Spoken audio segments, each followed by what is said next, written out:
Who is tech really for? As Silicon Valley chases military tech and funding, it's losing sight of what inspires its workers. By Timnit Gebru.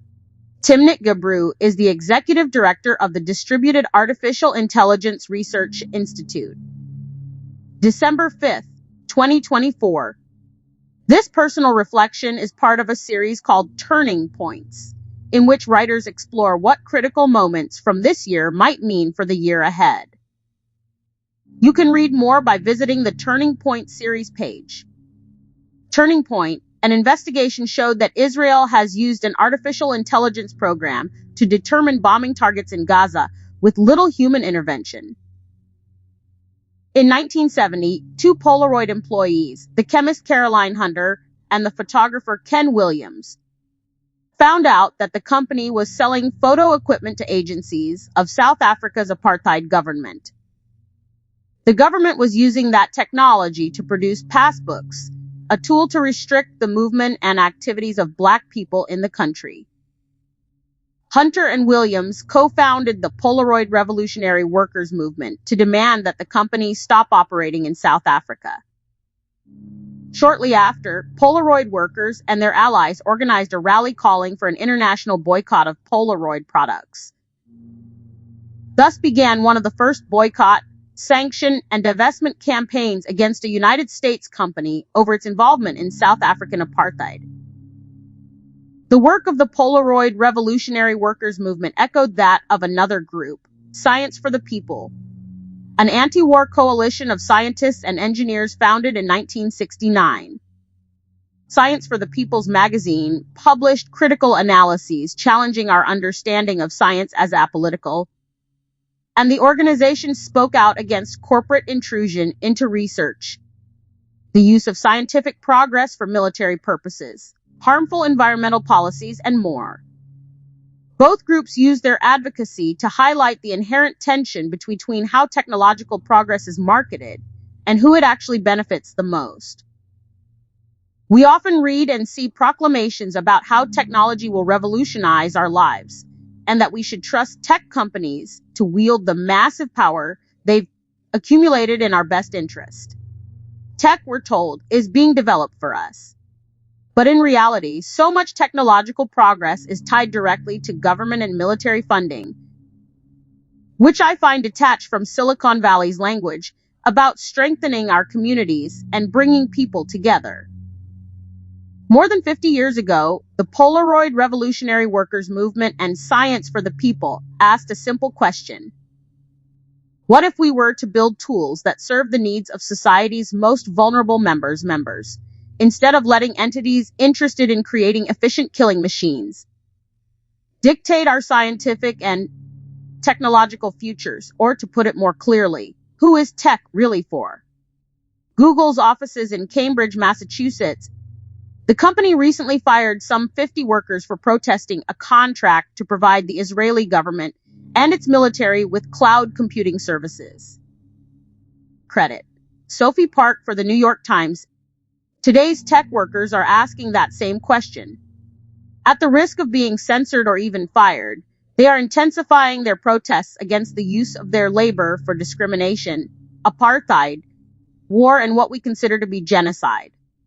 In 2018, Google workers protested the company's contract with Project Maven, a U.S. military initiative training algorithms to analyze drone footage and track people, vehicles, and buildings. The public-facing leaders of the movement resigned in 2019, that they were pushed out of the company for their activism.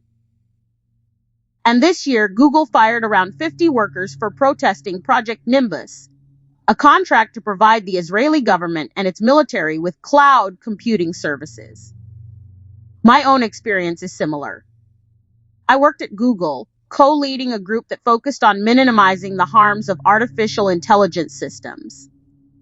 In 2020, the company fired me and Margaret Mitchell, the group's other co-lead, after we wrote a paper on the dangers of large language models, the underlying technology in many of today's generative AI systems.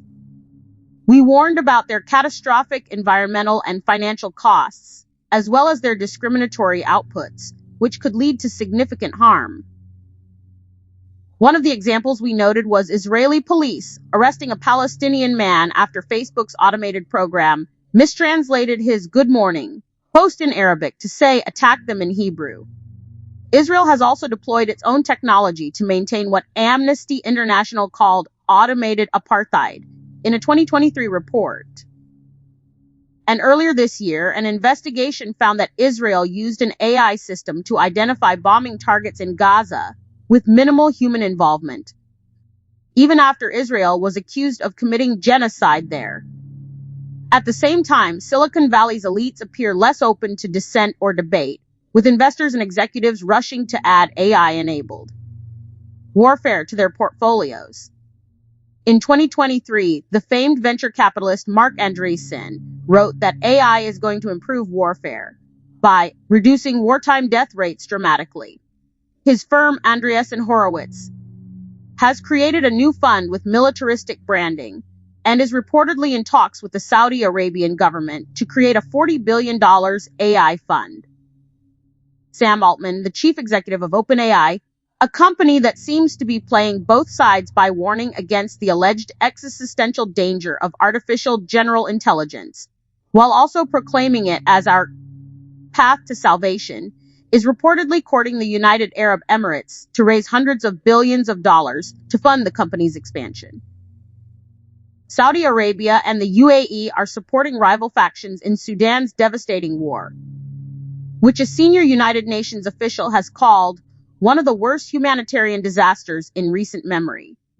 Evidence suggests that the Emirates is arming the Rapid Support Forces, a group of fighters whose actions may amount to crimes against humanity, according to a UN fact-finding mission. The experimental Kratos XQ-58 unmanned combat aerial vehicle Eglin Air Force Base, near Fort Walton Beach, Florida, in 2023. Advances in technology have made warfare deadlier and easier to conduct than ever before. Credit Edmund D. Fountain for the New York Times. Given that the big tech establishment and the venture capitalists who fuel it are accelerating their investments in military tech, today's activism likely won't abate anytime soon. And with a more robust movement, we can also expect more attention paid to that most important question: who is tech really for? I first got into tech to address the needs of my community, not to build tools that make armed conflicts, like the war between Ethiopia and Eritrea that I escaped in 1998, even more dangerous. But none of my training at elite universities like Stanford, nor my work at corporations like Apple, Microsoft, and Google allowed me that opportunity. After Google fired me, I founded my own institute where I could finally ask questions like, what would an internet that served my elders look like? My grandma was paralyzed and couldn't read or write. The only language she spoke was Tigrinya. She was from Eritrea, a country that has one of the lowest internet penetration rates in the world, and is currently run by a totalitarian government that can shut down the little internet connectivity there is whenever it wants. An internet built for someone like my grandma might include automatic speech recognition technology to help her communicate not just in writing but with speech in her mother tongue. The contents would be relevant to her community, and she wouldn't be forced to go online for basic tasks like scheduling an appointment. This is technology built to address people's needs rather than change their behavior, or worse, obliterate them altogether. History has taught us that suppression will only cause tech workers' activism to grow. The scientists and engineers who created the Science for the People Coalition in 1969 came to that conclusion, and they were proven right when Polaroid fired Caroline Hunter for her activism. She continued to organize from the outside, and the Polaroid Revolutionary Workers Movement pressure helped lead to Polaroid's divestment from apartheid South Africa in 1977. And today, tech workers are similarly laying the foundation for a future where their labor will be used to serve the needs of their communities, instead of developing more weapons or profiting from violence. Timnit Gebru is the founder and executive director of the Distributed Artificial Intelligence Research Institute. She is the author of the forthcoming book, The View from Somewhere, a memoir and manifesto arguing for a technological future that serves our communities, to be published by One Signal Atria.